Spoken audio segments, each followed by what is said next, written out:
Olá, meus irmãos, sejam bem-vindos a este vídeo muito especial. Como eu prometi, começaríamos uma nova série. Na verdade, não é uma série, é uma temporada de estudos da Palavra de Deus. E eu decidi gravar esta temporada para ajudar você e várias pessoas que vêm me pedindo: Irmão Onésimo, grave uma série falando sobre este assunto. E eis a oportunidade pela graça de Deus. O título desta série é, vejam aqui, um debate com as testemunhas de Jeová. Por que eu estou gravando esta série? Por que estamos apresentando esta série? Em primeiro lugar, eu quero deixar claro que não tenho nenhum preconceito com as testemunhas de Jeová. Tenho amigos, vizinhos, familiares até, primos, tios, testemunhas de Jeová, não tenho nenhum problema. Queremos apenas analisar doutrina, aquilo que eles ensinam e pregam com muita veemência. Eu quero contar um pouquinho da minha experiência estudando com as testemunhas de Jeová. É algo muito interessante. Uma vez, apareceram aqui dois senhores em casa, bateram a porta, eram dois senhores idosos, com certeza eram testemunhas de Jeová. Eu abri a porta e eles entraram, dei a eles o assento, ofereci água e sentei para ouvi-los. Os tratei com todo o amor, com todo o carinho, porque somos irmãos em Cristo Jesus.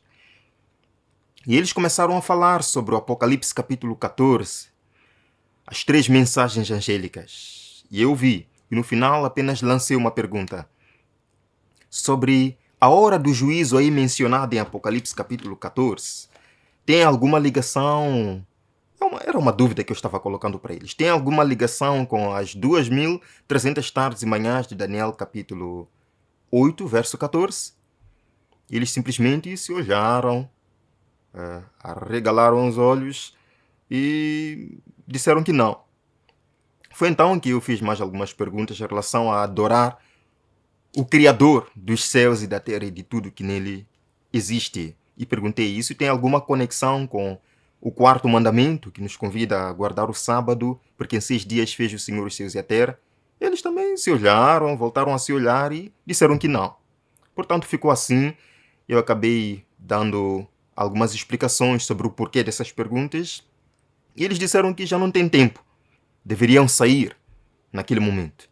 E ao saírem, eu disse: esperem um minuto, venho já, vou buscar um presente para vocês. Corri. Aqui na minha casa tinham umas caixas daquele livro Tempo de Esperança, aquele livro verde do pastor Mark Finley. Tentei oferecer para eles e eles recusaram. Disseram simplesmente: nós não aceitamos esse tipo de coisa.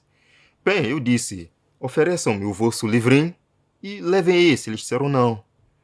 Nós só podemos oferecer a você, mas nós não podemos levar nada. Isso é muito interessante. Noutra ocasião, irmãos, vieram bater a porta 2 jovens. Por acaso, alguns deles eu já conhecia. Um deles eu já conhecia. Testemunhas de Jeová. E pedi a eles que entrassem. E a primeira pergunta que fizeram: qual é o nome de Deus? Interessante. Qual é o nome de Deus? Eu disse para eles: bem, nós precisaríamos de um estudo aprofundado para falar sobre isto e sobre outros temas. Que tal a gente programar para um dia? Eles disseram: qual é o dia que você acha que pode ter tempo? Eu disse: pode ser sábado à tarde. Eles disseram: tudo bem, sábado à tarde nós viremos para estudar a Bíblia consigo. Escolha o tema que você deseja estudar conosco. Ah, tudo bem. E porque eu tinha dúvida sobre o tema do advento de Cristo em 1914, eu disse: vamos debater um pouquinho sobre a data de 1914, que para as testemunhas de Jeová é significativo. Eles disseram: tudo bem. Então vieram, tivemos um debate interessante. Eles falaram primeiro e depois eu lancei algumas perguntas.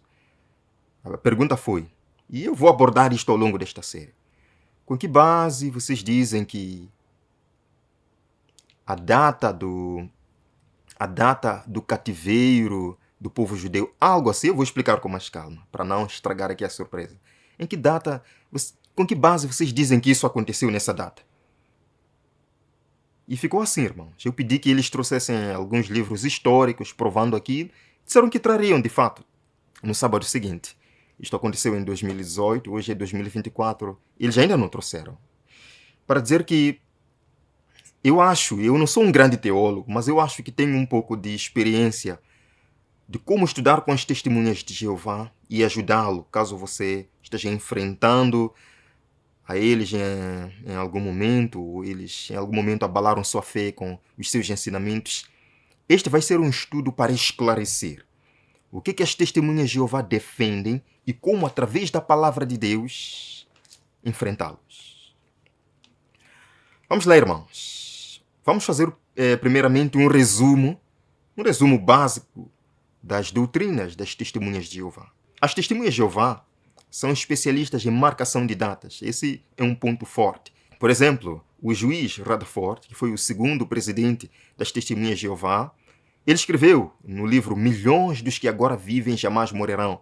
Falou o seguinte: podemos confiantemente esperar que 1925 marcará o retorno de Abraão, Isaque e Jacó e outros fiéis do passado. Interessante. Estamos em 2024, quase 100 anos depois, e Abraão ainda não apareceu. Bem, baseado nessa crença, Rutherford, ou seja, as testemunhas de Jeová, construíram uma mansão lá nos Estados Unidos da América, que ficou conhecida como a Mansão dos Príncipes, lá em San Diego. A Beth Sarim, a Mansão dos Príncipes, na ideia de que em breve viria Abraão e outros príncipes para morar naquela casa, e aquilo seria uma prova de que as testemunhas de Jeová falaram a verdade muito antes de acontecer. Interessante. Bem, as testemunhas de Jeová negam pertencer a qualquer governo terrestre e chamam os governos de organizações do demônio. Bem, isto não é bem verdade. Outro ponto, as testemunhas de Jeová não acreditam que Jesus Cristo seja Deus. É um ponto forte este que eles defendem. As testemunhas de Jeová negam a encarnação de Cristo. Por exemplo, no livro Harpa de Deus, página 111, eles dizem: do ponto de vista das Escrituras, a doutrina da encarnação de Cristo é errônea. Vejam, as testemunhas de Jeová negam a ressurreição de Cristo, afirmando que ele ressuscitou em espírito. Veremos isto com calma. As testemunhas de Jeová negam a Trindade, ou seja, Pai, Filho e Espírito Santo. As testemunhas de Jeová negam a criação do mundo em 6 dias, afirmando que foi criado por Deus em 42 mil anos. Se você quer confirmar, veja no livro Seja Deus Verdadeiro, páginas 174 e 175. Alguns livros que eu vou citar são muito antigos, se calhar já foram tirados da praça pública, né? Já foram tirados, mas você pode procurar. E para este episódio em especial, o tema vai ser: qual é o verdadeiro nome de Deus? Queridos, uma das perguntas, como fizeram a mim, uma das perguntas que as testemunhas de Jeová fazem ao abordar alguém é: qual é o verdadeiro nome de Deus? Qual é o verdadeiro nome de Deus? E eles esperam assim que as pessoas digam: é Jeová. Sim, porque as testemunhas de Jeová se consideram os restauradores, os únicos restauradores do verdadeiro nome de Deus que foi destruído ou que foi trocado pelos religionistas. Nós temos que entender que na Bíblia os nomes são uma expressão do caráter da pessoa. E Deus usa vários nomes, volto a dizer, Deus usa vários nomes expressando diferentes atributos de seu caráter. Na Bíblia, o nome tem uma importância tremenda. Por exemplo, venha comigo para Gênesis capítulo 17. Esse é um estudo bíblico. Gênesis capítulo 17, verso 5. Vejam aqui a importância do nome. Verso 5. Não será mais chamado Abraão, seu nome será Abraão, porque eu o constituí pai de muitas nações. Vemos aqui a importância do nome. Abraão para Abraão. Abraão tinha outro significado, irmãos. Vamos lá também para Gênesis capítulo 27. Gênesis capítulo 27, versos 35 e 36. No verso 35 nós lemos: mas ele respondeu: seu irmão chegou astutamente e recebeu a bênção que pertencia a você. E disse Esaú: não é com razão que o seu nome é Jacó, pois é a segunda vez que ele me engana.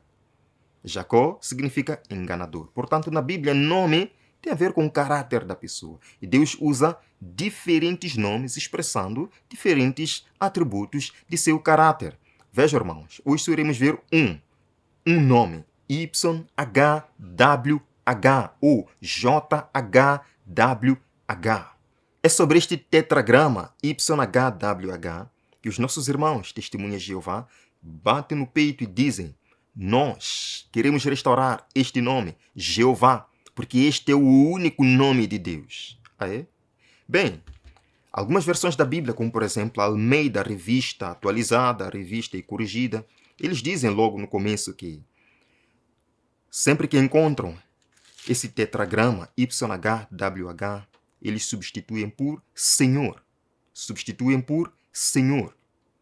Outras versões, às vezes, usam a palavra Javé e tudo mais. Agora, irmãos, será mesmo que YHWH é Jeová?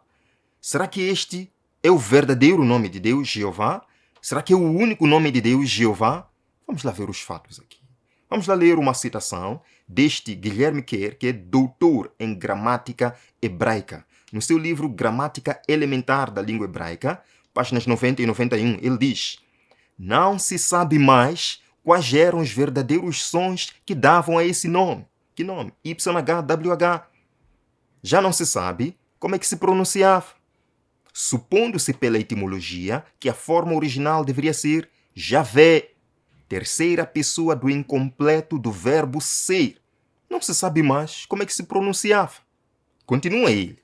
Em vista, porém, de no original somente constarem as consoantes hebraicas JH, VH ou WH, sem vogais, sua pronúncia é indeterminada, dela não se tendo certeza, e fixá-la dogmaticamente como sendo Jeová é ir além dos limites da verdade linguística. Está isto claro, amigos? Está dizendo aqui um pesquisador. Então, pergunta para as testemunhas de Jeová: que prova linguística, que prova histórica as testemunhas de Jeová têm de que a pronúncia do tetragrama YHWH é Jeová? Que prova tem? Nós temos que entender que nas línguas semitas, inicialmente só se conheciam as consoantes das palavras. Não havia vogais. Mais tarde, quando o hebraico deixou de ser a língua falada por muitos hebreus, fez-se necessária a criação de sinais gráficos também para a vogal. E estes sinais foram criados pelos massoretas, aproximadamente 6º século depois de Cristo. E tais sinais foram colocados embaixo e em cima das consoantes para não haver alteração do texto primitivo. Quando, porém, foram introduzidas as vogais, já era costume os judeus não mais pronunciarem esse tetragrama YHWH por medo de profaná-lo. Passou a ser um nome impronunciável.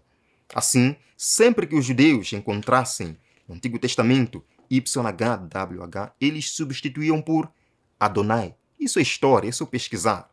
Vejam os fatos, amigos. John Davis, o clássico dicionarista bíblico, diz: era costume entre os hebreus, quando o liam, pronunciar a palavra Adonai, Senhor, em lugar de Jeová.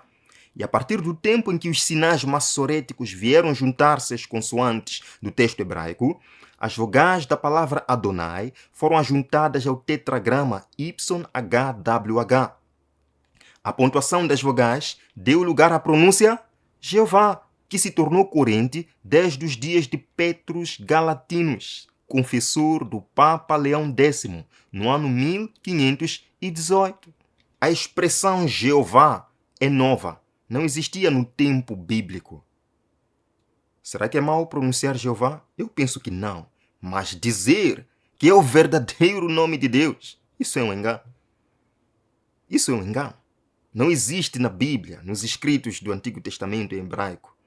A palavra Jeová não existe.